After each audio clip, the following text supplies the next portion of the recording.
আসসালামু আলাইকুম বন্ধুরা, আজকে আমি দেখাবো আপনাদেরকে আমার নিজের হাতে তৈরি করা একটি দেশি মুরগির ঘর। ছোট্ট একটি ঘর। এই ঘরের মধ্যে কিছু কবুতর এবং কিছু দেশি মুরগি পালা হয়।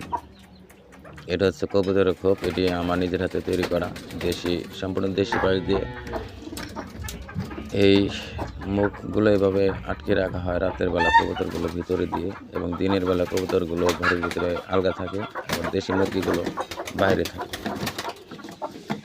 যখন দেশি মুরগিগুলো সন্ধ্যাবেলায় ঘরের ভিতরে দেওয়া হয়, তখন কবুতরগুলো এই খোপের ভিতরে আটকে রাখা হয়। এটা হচ্ছে আমার প্রথম তৈরি করা খোপ। খুব নর্মালভাবে তৈরি করেছিলাম যখন আমার দুটি কবুতর ছিল। অনেক শখ করে খোপটি বানিয়েছিলাম।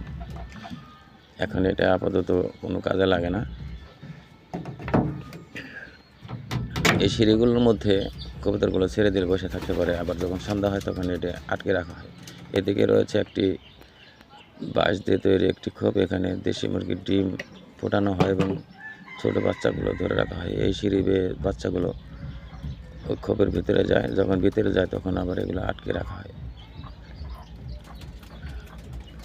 এটা আমার অনেক শখের জিনিস বা শখের ঘর। আমি নিজে তৈরি করেছি সম্পূর্ণ সব কিছু। আর এই হচ্ছে আমার শখের কবুতরগুলো, দেখেন উপর বসে আছে।